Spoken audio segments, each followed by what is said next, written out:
Because this is a national football podcast, we're going to do the thing that all national football podcasts are obligated to do in between week 8 and week 9 every single year. And that's midseason awards. So we got MVP, Offensive and Defensive Player of the Year, Offensive and Defensive Rookie of the Year, Protector of the Year, which is the best new award in my opinion. I think I said MVP, but just in case, MVP, Coach and Executive of the Year, Comeback Player of the Year, all the awards as of midseason. We're doing those today. EJ, my friend, how are you? I'm good, and I need to remind you we are an international podcast because every time we say national, all of our international fans are like, hey, don't forget about us. We haven't forgotten about you.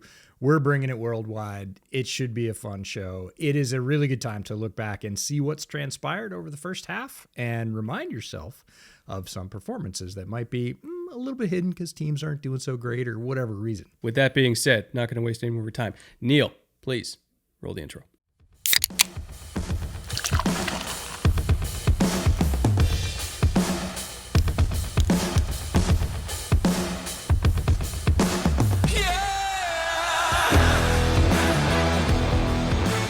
Welcome to the Bootleg Football Podcast. I'm Brett Coleman. That's EJ Snyder. All of you are ready to fight in the comments because we're doing midseason awards today.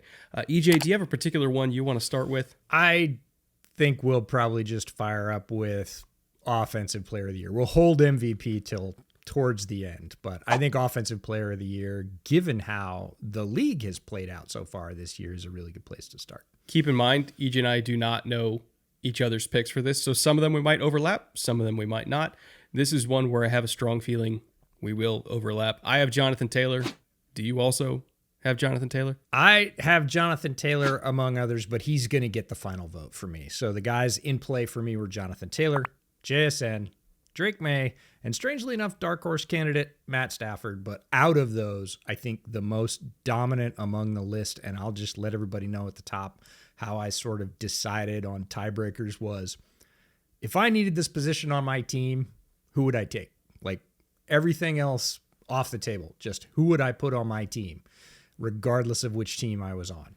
And that's really when we're talking about season-long awards for the NFL. You're talking about rare air. You're talking about the player that you would take, the best, the one that's going to make the most impact. So out of that list I gave you, feels like to me so far, again, through the first half of the season, Jonathan Taylor is having the most dramatic impact on offense. For me, it kind of goes back to a discussion we had earlier this week, right? Where it's not just enough to have a great offensive line, which they do, especially when it comes to run blocking. You also have to have an element of creativity as a running back so that you can make the most out of what's in front of you. Having unreal contact balance and bursts and everything like that, vision, that all helps too. But it's how creative he is as a runner, and it's how his newfound health, because he hasn't always been the healthiest guy, newfound health has allowed that creativity to really shine. This is the best offensive line he's ever played behind, so he is getting more opportunities for that creativity to do work. That 80-yarder he had against Tennessee just took my breath away, right? Like young Jonathan Taylor, especially Wisconsin's Jonathan Taylor, like when you would see him round the corner and take off, it was a special kind of speed. And I don't know if he did something different this offseason or if he's just finally fully healthy again. This is the first time where I feel like we've seen like fully juiced up Jonathan Taylor since his first year in the league. And even really since he was in college. Like he is just on a completely different planet this year. I never thought that we would see somebody challenge LT's single season touchdown record ever again. He's on pace to at least give LT a run for his money on that. He's got 14 touchdowns through 8 weeks, which is more than the entirety of the Cleveland Browns. Like he is just absolutely unreal. And yes, he does have a great offensive line in front of him, but this goes back to a discussion we had earlier this week where it's not just enough to have an offensive line. You also need to have creativity and explosiveness at the running back position to pay off having a good offensive line. And to see what Quentin Nelson and Tanner Bortolini have done together to create these seams, and then to see him literally take that and run with it and not just get 5 yards out of it, but get 10, 15, 20, sometimes 80 yards out of it. He is the best running back in the NFL this year.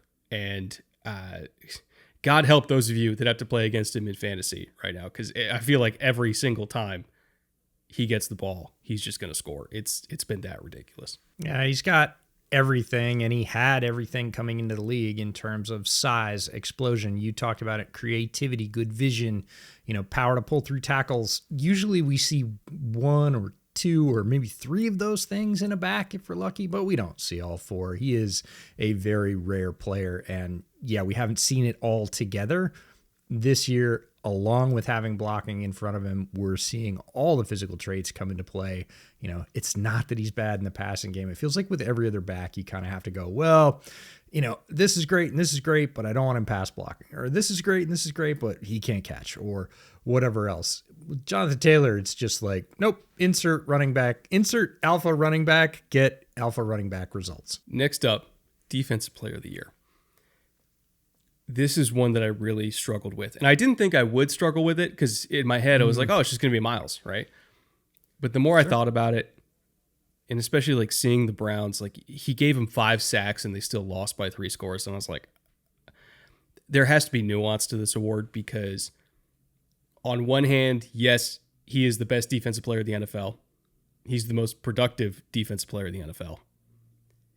And it doesn't matter.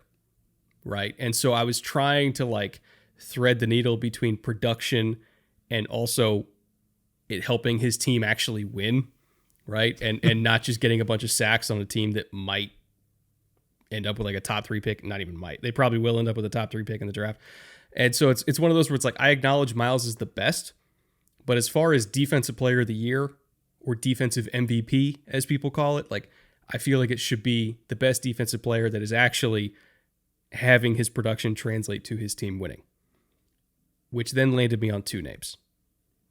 The exact argument I'm giving right now could be applied to either Aiden Hutchinson or Micah Parsons. I'm going with Aiden Hutchinson because he barely edges him out in one of the categories, but like you could basically take everything I say here and apply it to Micah, and it's the same thing. It's not just the sacks, which he is top 6 or 7 in sacks this year. It's when the production happens that, for me, gives the nod to Aiden. Because if you're looking at fourth quarter production as a closer, right, somebody that you can rely on to like really slam the door shut in these games, Aiden Hutchinson is number 1 in fourth quarter pressures. He is number 1 in fourth quarter sacks. He is the most disruptive non-Micah Parsons player in the fourth quarter, and Micah is just barely behind him in those categories. You could also argue Micah there. But he is the most disruptive fourth quarter closer in the league so far this year. It's obviously helped them translate to wins despite all the turnover and shakeup, there in Detroit in the offseason. They're still a threshing machine overall, and a lot of that is because they got Aiden back, who probably would have won this award last year if he didn't get hurt last year. So he is just a singular force so far this year, other than Micah, and I'm going to give it to him. Well, I went both deeper and not as deep in terms of research for a category on this show. I went deeper on this one than any of the others. I took defensive linemen. I looked at linebackers. I looked at secondary players. Obviously, defensive linemen are typically the sexiest pick for this one and where most of the focus goes. I didn't want to leave off some gems of performances. So I looked at guys like Devin Lloyd and Divine Diablo and Edge Cooper and, went down into the cornerbacks and safeties. And is anybody having that off the charts year that I'm going to miss? And in the end, I didn't qualify it the way you did. I went right back to, nope, Myles Garrett is the best defensive player. Didn't really have a choice about what team he's going to be on. Yes, he could have shot his way out of town. He threatened that he might. Everybody says, oh, this is what he signed up for, being on the Browns. 100%, but he didn't have full control. It's not like he was a free agent and could just take the best offer and choose where he wanted to be. And quite frankly, the same for Aiden. Like, Aiden got drafted by the Lions. He doesn't have any control over his destination yet. So it's what you do while you're there. And if I want a tiebreaker, I'll say, okay, if you put Myles and Aiden on the same line, who's the alpha? There is absolutely no question to me. It is Myles Garrett. His true pass set win rate, 35.4, tied for number 1 in the league with Will Anderson. 9 sacks. We know sacks are a fickle number in terms of production, but that's also number 1. And if you just watch week to week, Myles Garrett does everything he can. He is a rare combination of physical gifts because he is built like Superman and desire, skill, technique. He's using multiple moves to get to the quarterback. He hasn't been stymied yet. Usually even great physical players will find 2-3 years into the league, okay, this is how we're going to mitigate that player. Nobody's mitigating Myles Garrett. Like, there is no answer for him. He just tears things limb from limb. And in the end, it was that simple for me. It's not about, oh, well, it's true. In awards, there is that piece of like, yeah, they played great, but their team had 3 wins, so who cares? With Myles, I think the level of play elevates him sort of above that conversation. Everybody just goes, well, yeah, it's Myles and. Yeah. Well, for me, it's just Myles. When the conversation always starts with who's the best non-Myles Garrett defensive player, that does kind of right. set the tone. I will say this. The more I've come to understand about him asking out and then signing, from what I understand of the situation, he genuinely did want out. And then all the teams that were calling, Cleveland basically gave them a price that was so astronomically high that nobody was going to pay it. Right. And so it became very clear, like, he wasn't going to get traded. So he's like, fuck it. I guess I'll take my $40 million, right? And yeah, when your choice is lose a very valuable prime year of your career to stand on your principles and say, well, I'll just sit out. Like, that is incredibly expensive for a player. So expensive for a player that most don't even consider it. So you can say, yeah, well, if he was, dead set, he could have sat out. Well, sure, he could have. Right. But that's not the point. He didn't have full control. He did best could in his situation. And to his credit, he didn't take the money and sit down and say, well, I got my cash. Cool. I'll go out and, I'll give it a half's worth of effort No, you see him out there in the third and fourth quarter, just destroying guys at the same rate. And you're like, whew, like it is a rare combination that people are that gifted and that motivated. Yeah. He is an absolute force. I will say, the one comment he might have fibbed a little bit on was when they're like, oh, yeah, they sat me down. They showed me their plan at quarterback. I can't imagine that they sat him down and showed them this plan and he was okay with it. But he's being a good soldier. Nope. He's doing PR. I get it. Yep. That's right. You pay me that much, I'll say nice things about you, even untrue things, because, yeah, there's no way they showed him this plan. And he went, oh, yeah, absolutely. So, yeah, sign me up. Let's go, coach. As far as people that are tasked with stopping Myles Garrett, again, nobody's really doing that. But there is a Protector of the Year award, which is basically who do we think could survive Myles Garrett the longest without dying. A lot of the winners of this award in real life are probably going to be tackles overall because they get the most publicity, especially for pass pro. I'm not giving it to a tackle, and I'm also not even giving it to him for his pass protection because I look at who is helping to enable Jonathan Taylor to be Offensive Player of the Year. That's Quentin Nelson. Even by Quentin Nelson's lofty standards, like he might be a Hall of Famer one day. I still think this is the best I've ever seen him play, and my God, that is saying something. He is unreal this year, especially as a run blocker, whether he's the one who's pulling out in space or he's the one that is creating the garbage that everybody's pulling around. Like, he has just been an absolute destroyer of worlds this season. Again, working with Tanner Bortolini on these combos, he's been incredible. But even if it's just him one-on-one dispensing justice, I cannot possibly praise Quentin Nelson enough. I think he's been the best offensive lineman in the entire NFL this year. And, if he keeps this going and they get a 2,000-yard rusher or maybe a touchdown record holder here in JT, he might end up winning this award in real life. That might be the only way that a guard ever gets it. Yeah, I wanted to give it so badly to Quentin Nelson, and I had him on the top of my list. And I really wanted to balance run game production because I think it's very important. We end up talking about it on the podcast every week. A lot of times we say, look, got to be able to run, stop the run. I know it sounds very old school, but when you look at a lot of offenses and the way they're constructed in the NFL, it's still a truism. You need to be able to run the ball in some capacity at the times you need to. So I really wanted to balance pass protection and run game production. And there's a lot of names that come up on the list. And Quentin Nelson for run game production this year, look, we've said glowing things about him, and rightfully so.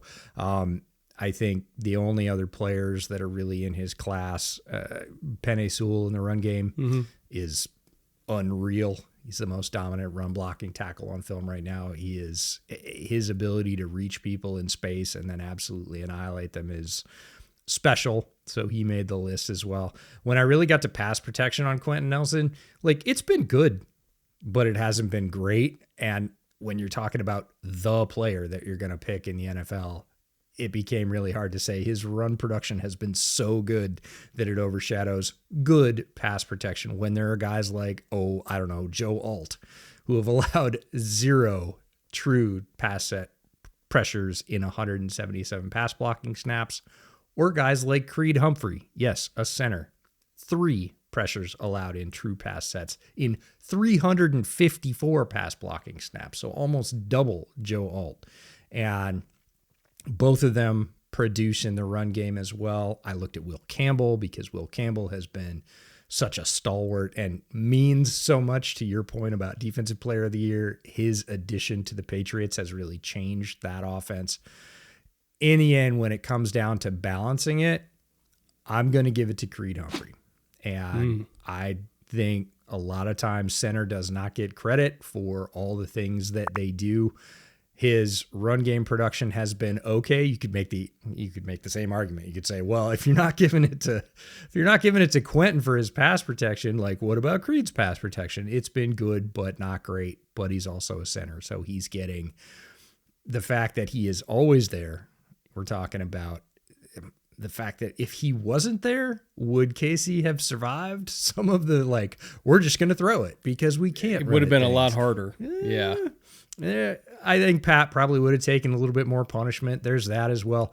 The bottom line is there's probably 5 guys you could vote for really easily here, depending on your flavor. What do you like the most? Quentin Nelson, if you want dominant run blocking inside and in space. Penei Sewell, same thing outside. Creed Humphrey, a little bit of everything. Joe Alt, the sort of like, if you're going to build a statue of a left tackle, it looks a lot like Joe Alt, right? Oh, dude, he's Jake prototype. Long. He's literally just Jake Long 2.0, and I mean that in the highest possible as a compliment, because Jake Long pre-injury was like unbelievable. He's so it's take your favorite flavor, and we'll see how it goes down. It's a new award, so we don't know what voters are really going to be looking for. What are they going to prioritize? Are they going to prioritize run? Are they going to prioritize pass? Are they going to prioritize team success, right? Or is it going to be individual, which is a weird thing for offensive line, right? We're picking 1 of 5, and we know the 5 have to work together, and how the 1 looks is really dependent on the 5. Best example of that guy we talked about a couple of weeks ago, Darnell Wright, right? Darnell Wright's been playing pretty darn well. Despite what's going on around him this year, he continues to play well, but what's going on around him is elevated, so now he looks even better. Is he a lot better? I'd say he's about the same, right? But he doesn't have to worry about as much. So it's a weird thing to pick 1 out of 5 for offensive line. I kind of like the Joe Moore Award set up a little bit better. We're picking all 5 and saying they had the most impact. But the NFL's chosen 1, and so I have to choose 1, and, it's subjective. I'm going to choose Creed Humphrey. I kind of do wish that it was offensive line of the year, because to your point, they all need each other, but they only like giving out individual awards for some reason. I don't know, but it should be somebody's got to stand up there and hold the trophy, but I would like to see all 5 of them, especially because, hey, offensive lineman in tuxes is always fun. Before we get to rookies, I do want to note, so we're not officially announcing it today. We're probably announcing it next week. But we are starting for the back half of the season. We're going to have a rolling contest over on Underdog. So if you already are on Underdog, this contest is going to be for you. If you're not already on Underdog, now is probably the time to sign up because that contest is going to be rolling every single week. Let's call it a tournament more so. And we're going to have weekly prizes as well as season-long prizes. I can't exactly reveal what they are yet, but let's just say they're behind me on the shelf. So you'll get more information next week. But again, now is probably a good time to sign up on Underdog and get ready for that contest starting pretty soon here. I think we're going to get it rolling in week 11. So we got a little bit of a lead up time here. But if you're not already signed up, use our link at the link in the description below or the QR code on the screen, promo code bootleg. If you deposit $5, you get $50 in bonus credit. But believe me, there's a lot more bonus credit where that comes from. So again, we'll have that information pretty soon here, but it's coming. You definitely want to get in on this one. We are going to have both weekly winners and a tournament style contest where at the end of the season, the top 10 winners are all going to get some pretty nice prizes. So you're going to be able to win either weekly, or if you play every week, compete in those final standings to be within the top 10. Grand prize winner is going to get something really special, but we're basically going to have a window of about 2 weeks where you can sign up. So you will need to be registered on Underdog at that time. And then we will post the weekly standings, so you'll get some bragging rights as well and see who is trending towards the overall champion. It's going to be a lot of fun, and Underdog has been extremely generous with the prize pack. And I'll also compare my failures to your guys' success, so you can see how much better you are at this than I am, even though I literally watch football for a living. But it's okay. One of these days. All right, Rookies of the Year. I'm just going to take a wild guess, EJ, that Offensive Rookie of the Year for you is Emeka Egbuka, just like it is for me. It is. We will have the same player here. I did do the same thing for Offensive Rookie of the Year that I did for Defensive Player of the Year. I went through wide receivers. For me, it was Emeka and Tet. I went through tight ends. Obviously, Tyler Warren is there, but shocker, Rondé Gadsden could catch him in the back half. If you look at the stats and the way he's played in terms of impact, obviously he doesn't have as many starts. He's actually done more with them in terms of per game. So if it keeps trending that way, Rondé Gadsden could give Tyler Warren a very dark horse run in the second half. Jackson Dart, got to talk about him. He's the one quarterback that's really making a difference from the rookie class. Quinshon Judkins is the running back that's really making a difference. Again, shout out to Bill. He is also making a difference, but Quinshon, since he's come on the scene, has looked every bit like it. And don't forget the rookie offensive linemen, Josh Simmons, Tate Ratledge, and Tyler Booker were my three there. When I looked at that entire bunch, in terms of overall impact right now, again, at the halfway point, things could change. It's Emeka, because Emeka came on and looked like a pro immediately. If you were listening to the drumbeat out of Tampa Bay, everybody, his wide receiver coach, his head coach, his GM, his quarterback, everybody was saying it all summer long. Never seen anybody this advanced. Seems like he's been here. Seems like he's a 5-year pro already. Like he's going to make a difference. And basically came out and did immediately that. But all the other guys on that list you can kind of put as honorable mention on my list. But again, if I go back to my initial criteria, if I'm adding one guy and it's a rookie and I need a wide receiver, it is Emeka. And he is going to bring me the most immediate impact on that list. I do want to take a moment to acknowledge the Tyler Warren of it all, right? Because it feels like it's common to see rookie tight ends immediately be this big of an impact player these days. It feels like it's common. It's really not historically. We've just had some really good tight ends kind of hit the scene in the last few years, right? Sam Laporta was excellent. Brock Bowers is excellent. Rondé's been great this year. Warren's been great this year. So it feels like we're just getting inundated with them. But like this is still rare, right? To see a rookie tight end hit the scene this hard and this fast. And it's the way that Shane Steichen is deploying him, you know, as just like almost like a guaranteed explosive every single time he touches the ball, particularly after the catch. Like how often do we see tight ends that you can just kind of chip him and leak him out to the flat and give him the ball in space, and like you can almost guarantee it's a first down?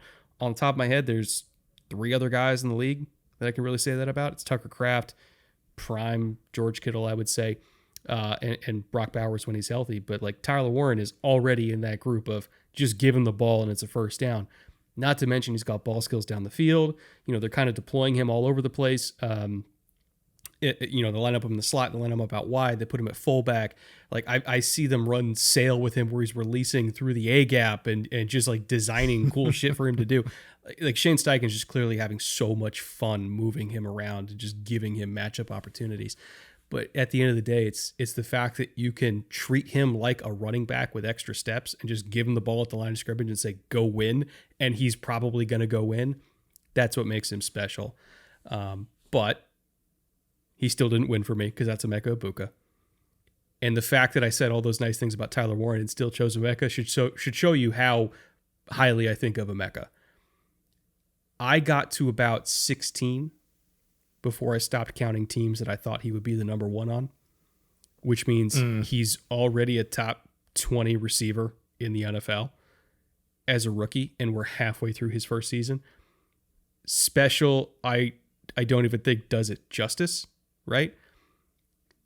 For him to come into an offense that he has never played in before with new verbiage that is not anything remotely similar to what he had at Ohio State, and for him to then step into the number one role, lining up both outside and inside when Mike got hurt twice, Godwin got hurt, like they were dealing with injuries everywhere. Baker constantly running for his life. Like so many of his catches are just Baker running around and saying, Emeka, go get open. And he goes, like that kind of connection, to have that already is rare. But for him to do number one receiver duties, immediately filling in for like certifiable Hall of Famers and Mike Evans, and like the offense not missing a beat, like that's just rare. It's so incredibly rare to have a rookie receiver this good where you can put your passing game on his shoulders immediately and you're totally fine. Like, again, I got to 16 teams before I was like, oh shit, he's better than the number ones for half the league, and he's played 8 games. Like he's absurd. And the fact that he's completely versatile, right? He's size versatile, speed versatile, position versatile. Again, the load on a rookie, we talk about it all the time, coming in an offense, no matter where you went to school, is going to be larger and more detailed than you had in college. Just double that, right? It's already probably almost double what you had in college. Now you need to learn multiple roles within that. You need to learn multiple choice routes within that. You need to learn, like you said, different verbiage. It's like learning a new language. To come in, learn all that, and just go, yeah, put me wherever. Yeah, I'm good, coach. I'll take over for Godwin in the slot. I'll take over for Mike Evans outside and be your number one and be productive against, again, it doesn't really matter who you're lining me up against. That's not rookie stuff. That's like there's most guys in the NFL, no matter how long they've been there playing wide receiver, can't do all that stuff. Mm-hmm. And he's doing it 8 weeks in and looking like it's no big deal, which is a big deal. He's 7th in the entire league in receiving this year, and he has a higher average yards per reception than every other receiver above him on the list, including JSN and Jamar and Pickens and Puka. Like it's not just the fact that he is getting fed targets because there's nobody else. It's the fact that he's getting fed targets and he's doing the most with them. He's just unbelievable, man. He really is. So, a lot of people clowned on the Bucs. It's like, oh my God, what are they going to run the first all receiver offense? I think Jason Light was like, our receivers constantly get hurt. We need to have an answer for that. You guys are giving us the ultimate gift, having him fall to us inexplicably. They probably weren't even planning on taking him to begin with, but he was there. So like, well, yeah, fuck it. Because eventually our guys are going to get hurt again. They're old and we're going to be fine. They're more than fine now. In fact, it almost has accelerated their transition away from their older receivers into the next generation. So good on you, Jason Light. Just kind of picking up dollars that people leave on the street for you. But yeah, it goes back to the rule, right? Especially for teams that are successful like Tampa Bay, right? They did not have a top 10 pick, right? You got to pick down in the 20s. The rule is, especially in the first round, pick good football players. And yeah, they went, what? You're going to let us pick him? Mm-hmm. The guy that's really successful on the field, super versatile, has a great physical skill set, is one of the 2 best players in this draft off the field, and is pretty much a guaranteed hit, which is not something you can say about wide receivers, especially not in the first round. If you look at hit rates, they were like, this is the surest thing we could possibly do. I forget all the talk about doubling up on a position we're already strong on. We're going to follow the rule, and good GMs do. We're just going to pick good football players. And Emeka is a great football player, and I guarantee they had very little hesitation about picking him, if any. They were like, nope, this is great. I will sleep like a baby tonight, and we will go on to round 2 and do what we need to do. But you gave us Emeka Egbuka, and you're going to be sorry. The 2 teams that probably ran in their picks the fastest were them with Emeka and the Colts with Tyler Warren. Like 0 hesitation, 5 seconds off the clock, put it in and let's go. And they were both correct, obviously. Defensive Rookie of the Year.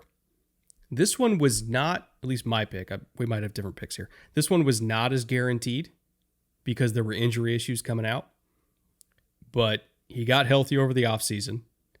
And so far, every single time I watch him play, I'm like, wow, he probably shouldn't have gone in the 30s.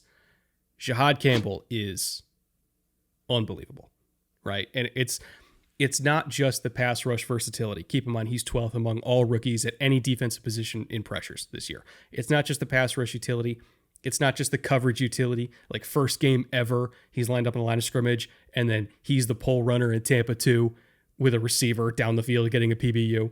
It's not just those two things. It's also the fact that his core is made of iron as a run defender. Like, I see him take on guards and they just stop moving. Like, even if he takes him on at weird angles, like, his strength is just crazy. And to have that kind of raw power as somebody who can just kind of get off blocks and make tackles, to have that and the coverage ability and the pass rush ability, there is no reason he should have gone that late.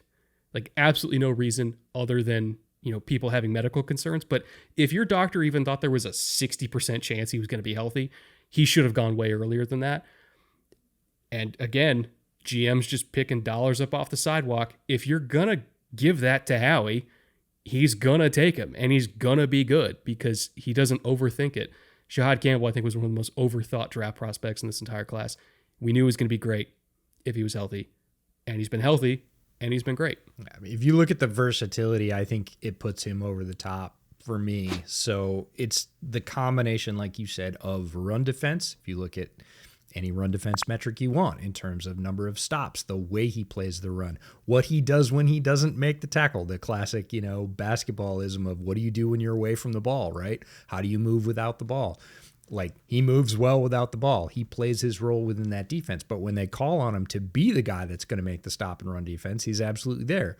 He is the best pass rushing linebacker among rookies, better than anybody else. And in terms of pass coverage, he's also the best rookie linebacker, even better than guys that have been very good, like Carson Schwessinger. And that's before the injury. And so you look at like the best pass coverage guy and you go, well, it's close, but he's definitely better.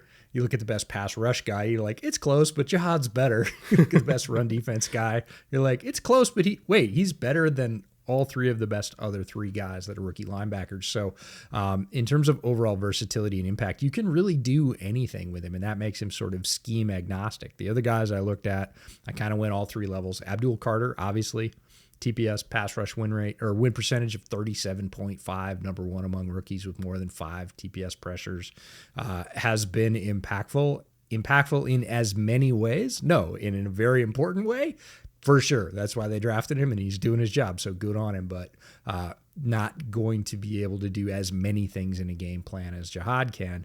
And then in the secondary, I'm going to give you a name that you might not expect because there have been some really good rookie players in the secondary, but this is at the top of the show. This is what I was alluding to. Sometimes you dig into performances that don't necessarily see the light of day. And Trey Amos, among defensive backs. I was saving him for the Patreon episode. Shit. Oh, you can go on the Patreon episode. That's all good. I just want to let people know that maybe don't watch the Patreon episode. Hey, quick plug. If you're not a patron, you're missing out on a third of the good stuff every week. So make sure you fix that. But Trey Amos, 274 coverage snaps, so no shortage of coverage snaps. No TDs allowed. Passer rating allowed, 79.8. That's the 10th best or lowest. Snaps per reception, 16.7. That's 10th best or highest. Tackles. You know I love a DB that'll tackle. 16, 6th best or highest. And passing stops, 5, tied for the 5th most. So in terms of getting it done in a lot of ways, like Jihad Campbell, every way a defensive back can do it, from playing the outside corner position, Trey Amos definitely gets the nod. But again, you have to pick one out of all the rookies playing defense. And if I have to pick one, it's Jihad Campbell. Every time I watch a Commanders game, Amos is just making plays. He's basically the only Commanders DB that I trust in man coverage at this point. Like, their secondary is not good at all, but he is.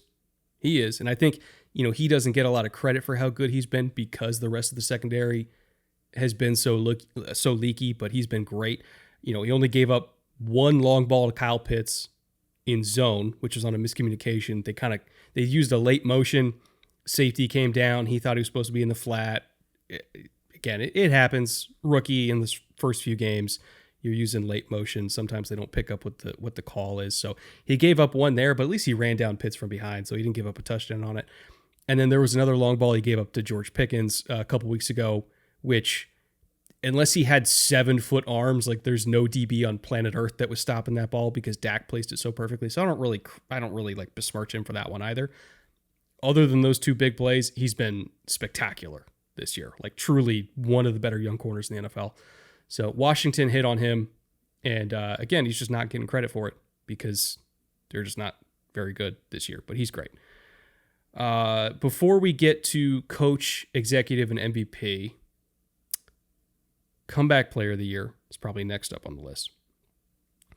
I thought about giving this one also to Aiden Hutchinson, but I felt like that'd be a little bit redundant. So instead, I'll go with somebody I already mentioned, Dak Prescott. Dallas has their issues. Clearly, I'm trying to be nice about this. It is not on the offensive side of the ball. If they had any other DC, they might be challenging for the NFC East crown.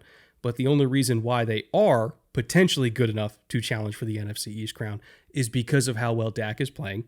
He is single-handedly almost canceling out the damage that Matt Eberflus has done to this team every single week. And I just think back to all the moves that they have made this offseason, i.e. some of their defensive staff hires, and then the whole Micah thing. If they just approached the defensive side of the ball differently starting in January, February, when they were planning for the offseason, and if they handled the Micah thing better, let's say they still had Micah in-house and just had literally any other DC, this team might be 5-2 at this point. And again, that is largely because of how well Dak is playing. He has been phenomenal this year. Absolutely phenomenal. This is the best I've ever seen him play, and that's saying a lot.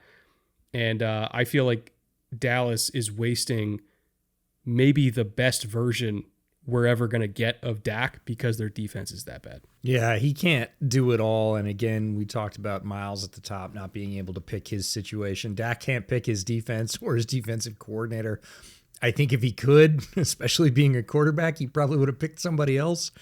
But there were three players that I really considered for this. Aiden was one for sure, obviously, because huge loss when he went out for Detroit. Credit to them for keeping on going last year, even after he left, but can't replace his impact with one or two or even three players sometimes. So he's on the list. Dak is your choice, and a very good one because I agree with you. This is one of the greatest Dak seasons. We went over that last week in the main pod, and it does pain me, much like those 12-win seasons a couple of years ago, back-to-back, that just kind of got wasted because the overall team couldn't put it together. Feels like that may happen again this year. It's like, why does this keep happening? Well, we know the answer to that. But the third guy that I'm going to pick is CMC because, again, we talked about him last week in the San Francisco episode. The whole boat is built out of him. And if he is healthy and on the field, San Francisco can compete. And if he is not, they can still compete, but not as regularly. And it's everything. It is the threat of him in the run game. You watch defenses against San Francisco, it's like he has a magnet in his pads. Like three guys go, oh, CMC's going over there, and something else opens up. And Shanahan uses that, the threat of him, as much as he actually uses him. And that's saying something because 50% of the plays that San Francisco runs, whether it be run or pass, go through CMC. Like he is the primary outcome of 50% of their offensive plays. Very few players in the league you can say that about. And incredibly, I don't know what he's made out of because A, it keeps breaking, and B, when it gets fixed, it's just as good. Like you talked about Jonathan Taylor, like look at the way CMC is running this year. He's running with pop, with power, with fearlessness. Like he doesn't look like he's been injured as many times as he's been injured. A lot of guys lose a step. A lot of guys lose burst. A lot of guys lose the ability to cut or the want to. They just don't want that contact anymore. CMC, he couldn't be happier. He's like that 7-year-old kid out there strapping on the helmet like, let's go every week. And he knows he's going to get the lion's share of the work. It's kind of comeback player of the year mixed up with like MVP of your team. San Francisco would be very, very different without CMC, and he's making an impact. It's not just a nice, like, feel good, oh, he's back story. He's back, and he's making a huge impact. Coach of the year. I actually thought about Kyle Shanahan for this one, considering how they started the year with all these injuries, right? But ultimately, I settled on Mike Vrabel. And hell, you could argue for Shane Steichen too, because the Colts are the 1 seed in the AFC and Patriots are the 2 seed. And maybe the Colts have come out of nowhere even more than the Patriots have. But ultimately, I settled on the Patriots because of the sheer toxicity of the situation last year and like how bad they were. Like, yes, the Colts are better this year, but the Patriots were way worse than them last year. And they are currently 6-2, and like they just need the Colts to slip up once, and they're going to be the 1 seed in the AFC. So to go from that, right? They didn't even trade up to 4. They were there. That was their natural pick. They were that awful. A couple weeks before the end of the season, they were in line for the number 1 overall pick, and now they're 6-2, leading the division, potentially in the running for the 1 seed in the AFC. Yeah, their young quarterback is playing out of his mind. They got an upgraded OC. They upgraded their offensive personnel. They upgraded their defensive personnel. There's a lot of new there. But Mike Vrabel is the one captaining the ship. And the culture that he has built there overnight, it's like they're back to being in the Patriot way, but like a healthier version of the Patriot way. It feels like a more sustainable version of the Patriot way, where like the old Patriot way, the more we learn about it, the more it's like, oh, that was just Tom Brady. Like this feels like it's more than just like the aura of the greatest quarterback of all time kind of carrying everything. Now it feels like top to bottom, the organization has its shit together. And again, I look at what Tennessee had with Vrabel and the fact that they went to the AFC Championship while beating the Tom Brady Patriots along the way. And I'm like, God, you see what Tennessee is now? That man dragged that dumpster fire to the AFC Championship game, and you let him go? It's kind of no surprise that the Patriots are immediately good once they got him in the building. So Mike Vrabel, Coach of the Year, and I think you can both look at New England and Tennessee as proof of that. Yeah, I would agree, and we've talked about this award before as not necessarily Coach of the Year, but like most improved. And if you're looking at the biggest distance, it's Vrabel for sure, because the Patriots were worse and now they are right at the top of the AFC. It does feel like they had a little bit of a head start, but there are so many moving pieces that he is juggling. You might say, oh, well, they had the quarterback and then they went and got these draft picks and he had to assemble a coaching staff and. The answer is yes, all of that. And he did it all, and they're looking this good this soon. That's a tremendous job. Shane Steichen is the other one that I looked at the top of this list, because the Patriots are, the sort of worst to first. They definitely have covered the most ground, but like the Colts were the most forgettable. It was like, we love the talent, but they're just never going to get it together. They can't get the quarterback thing right. They've tried a bunch of retreads. They tried to draft a guy. It's an absolute dumpster fire. Shane Steichen was tearing his hair out, whatever was left of it. And everybody was like, yeah, the Colts are never going to be anything. And like, not that many changes. Yes, a new DC for sure. So they too had coach turnover, but like they got a quarterback who everybody else said, nah, don't really want him. That's fine. Go ahead, take him. And they're what they are this year. They are absolute hammers in the AFC. And it's sort of like, if I'm Shane Steichen, I'm out on the corner with a sign like, see, I freaking told you, like, give me a quarterback. And I, again, don't want to underestimate what Lou Anarumo has meant to that defense, because it's the offense going up, which is definitely Shane Steichen's department, and the defense, again, holding a lid on everybody. And the difference is so stark. And my dark horse is Mike Macdonald, because, again, not as much coaching changeover, but a massive decision at quarterback, right? And he had to sign off on that. And there were a lot of people going, what are you doing? And he had an offensive line to fix too. They were pretty good last year, but he's the dark horse. I really think it comes down to Steichen and Vrabel. I'm going to give it to Steichen because, again, the Patriots have come farther faster and might be better in the long term, to your point about we know what Vrabel can be and they're already this good. with only really a half year under this regime. Like down the road, if I was voting for like outcomes 2-3 years from now, it'd be very hard to bet against Vrabel. But Shane Steichen from laughingstock, again, they were 8-9 last year, but that was a scrap job to put that together with what they were getting at quarterback. And this year, so composed, beating everybody. Like, it really feels like when the Colts come out of most of these games, you're like, yeah, the Colts should have won that. Executive of the year. I assume we're probably the same on this one because you and I both love him a lot. I don't know that we are. John Schneider? John Schneider's on my list, but I don't think I can give it to him. He's probably going to come in second. Really? I was between two guys, John Schneider and Jason Light.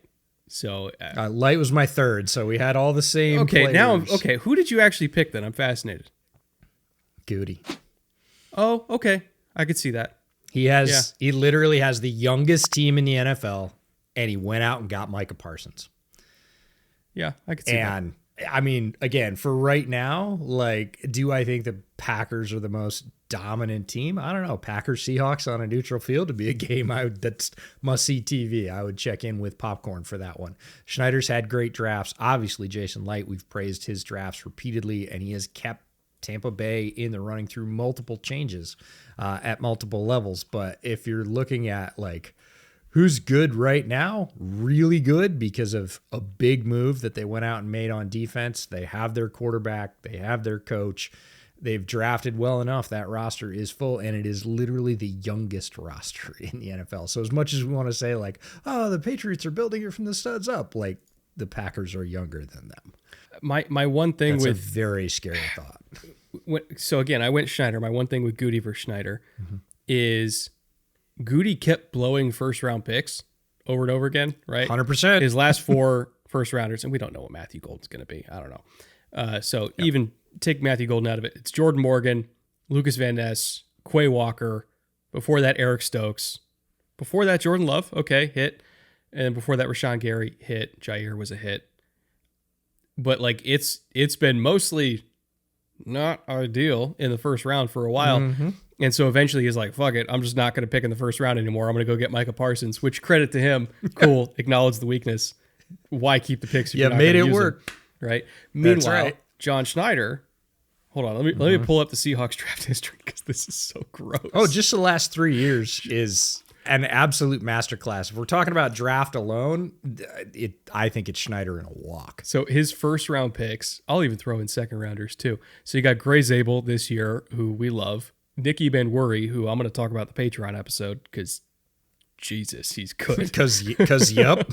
Elijah Arroyo, I think, is going to be good. And then before that, Byron Murphy, who is one of the best defensive players in the NFL at any position this year. Byron Murphy is disgusting. And then no second round pick last year. Before that, it was Devin Witherspoon and JSN back-to-back in the first round. Yikes, right? Like Zach Charbonnet in the second round that year. Before that, Charles Cross and Boye Mafe and K-Walk in rounds 1 and 2 in 2022. Like, you give this man a top 50 Crushing pick. It. Oh, my God. Yep. So, I don't know how he's going to pay everybody.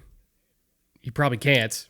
Good problem to have. Good problem to have. No, if we're talking about just draft, it's Schneider and then Light, very closely tied together. I think I'd give a little bit of a nod to John Schneider, but in terms of like overall, all first round picks, don't love them, haven't loved them, have said that multiple times.